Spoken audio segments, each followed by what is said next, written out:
Pessoal, um do ponto fundamental da redação do Enem é a conclusão. Por quê? Nós temos muitos candidatos que conseguem desenvolver uma boa introdução, um bom desenvolvimento. Porém, ele se perde lá na conclusão. Lembra-se, para você fazer uma boa redação, você precisa ter um conhecimento sobre o assunto. Se você não tem um conhecimento sobre o assunto, você não conseguirá fazer uma boa redação. Na conclusão, que é o terceiro elemento que fazem parte da estrutura desse tipo de texto, que é o dissertativo argumentativo, a conclusão você fará uma síntese com uma proposta de solução para o problema que você abordou desde o início, isso é, desde a sua introdução. Essa solução para o problema você vai elaborar com uma proposta de intervenção.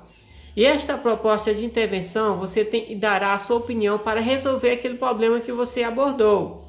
Mas lembrando, essa proposta de intervenção ela não pode ser fantasiosa e também não pode desrespeitar os direitos humanos.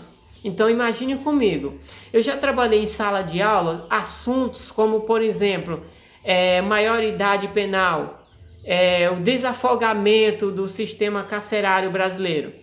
E nós temos alunos que, com um método não tradicional, alunos que propõem que esse preso deveria morrer. Não, mas espera ainda. Se você faz uma proposta dessa, que esse infrator, seja ele menor de idade ou maior, um adulto, ele não pode sofrer a pena de morte. Então nós temos muitos candidatos do Enem que estão dando como solução a pena de morte, um assunto como esse. Pode? Não pode, professor Jaime. Por quê? Porque isso vai estar desrespeitando os direitos humanos. E você não pode respeitar os direitos humanos. E também essa sua proposta ela não pode ser fantasiosa. Ela pode ser, sim, aplicada. Mas isso não significa que a sua proposta, o governo federal vai lá, ler a sua redação, vai tirar a proposta e aplicar. Não é isso. O que o INEP quer? Até onde vai o seu ponto de vista? Até onde vai o seu conhecimento sobre o assunto? Tá bom? Esse assunto, uma vez que ele é problemático, ele vai dividir opiniões dentro da sociedade. Uns são contra e outros são a favores. Vamos pensar na questão do aborto, por exemplo. Nós temos muitos cidadãos que são a favor do aborto e nós temos outros que são contra o aborto. Aqueles que são a favor dizem que, por exemplo, se a mulher passou por uma situação aí vulnerável, se ela foi violentada, ela teria o direito de abortar. Já aqueles que são contra o aborto dizem que não, que é um assunto problemático, mas que a criança não tem culpa disso.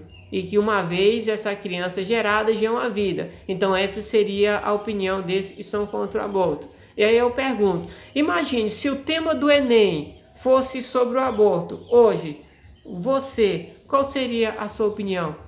Contra ou a favor?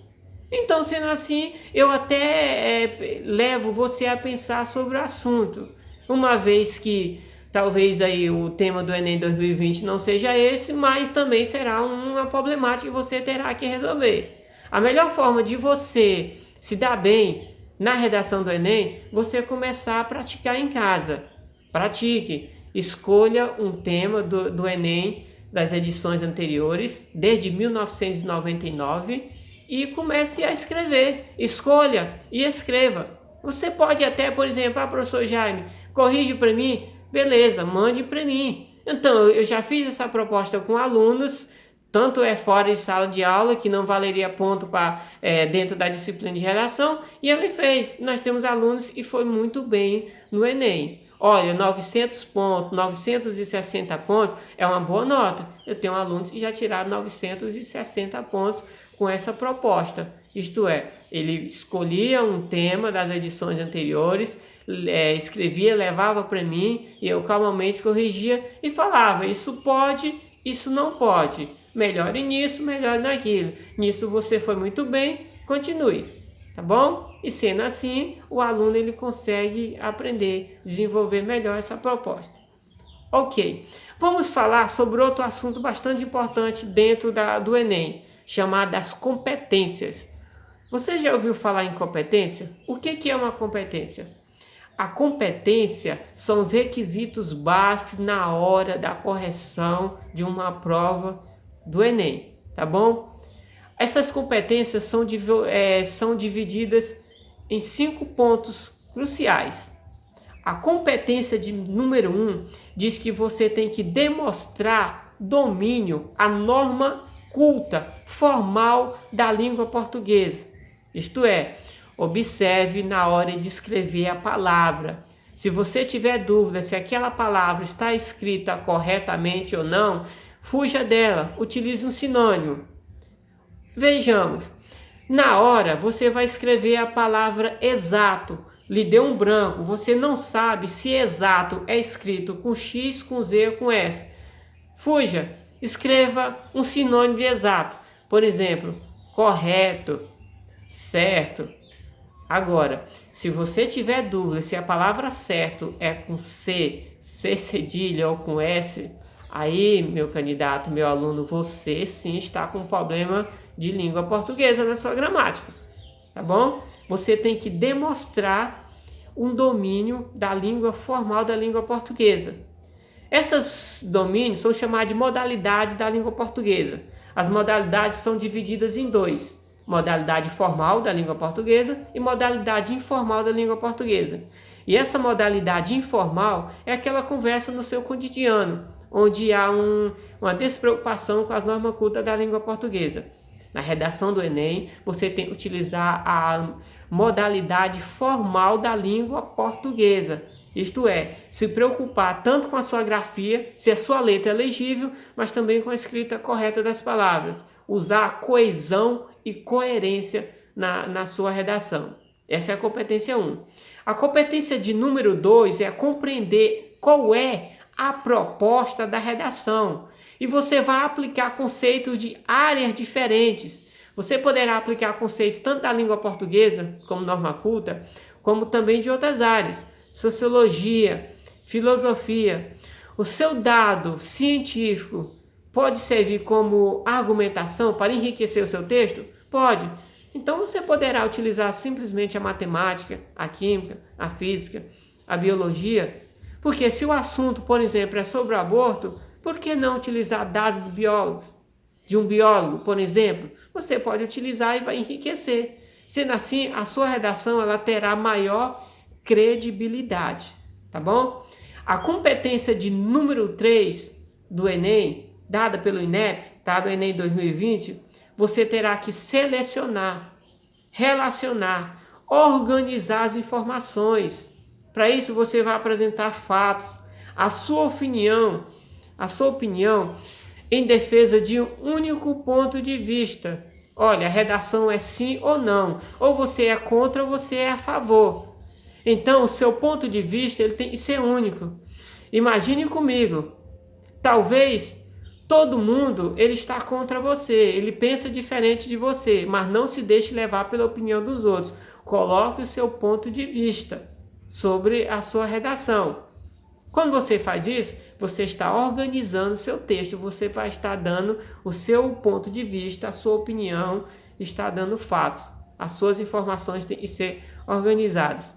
Como é que eu posso organizar melhor uma organização de uma redação? Primeiro, eu preciso saber o que está acontecendo. Por quê? Com quem? Como? Como se fosse um slide que nós trabalhamos um texto jornalístico. Tá? O slide é uma pirâmide invertida, que nós chamamos. Então eu preciso saber o que está acontecendo, como aconteceu, por que aconteceu. Essa é organizar uma redação. Também eu tenho de número 4 aí, a competência do Enem, você tem que demonstrar um conhecimento, tá? Dos mecanismos linguísticos para a construção da sua argumentação. O que é demonstrar conhecimento? É aquilo que eu falei desde o início. Você precisa saber do que você está escrevendo. Você precisa conhecer qual é o assunto dado pelo INEP. Como eu não sei agora, eu preciso então estar antenado do que está acontecendo em minha volta. Tá? E por fim, a competência de número 5, você tem que elaborar uma proposta de intervenção para o problema e respeitar os direitos humanos. Essa proposta de intervenção é você dar uma solução para o problema que você abordou, ok? Então vamos recapitular. Esse seu texto dissertativo argumentativo, a ideia principal que você tem que convencer ou persuadir o interlocutor, a pessoa que está lendo. Para isso, você tem que demonstrar um conhecimento sobre o assunto. E para você fazer uma boa redação, cumprir todos os requisitos, tá? A estrutura, introdução, desenvolvimento e conclusão. Lembrar sempre da paragrafação, que é a ação de construir parágrafo. É o recuo da primeira letra da sua frase, do seu parágrafo, em relação à margem. Toda vez que você começar um parágrafo, tá? Um novo parágrafo, você vai deixar aí esse espaço mais ou menos aí de 2 dedos, ok? Pessoal, até a próxima. Qualquer dúvida você pode entrar em contato e desejo para você uma boa prova do Enem.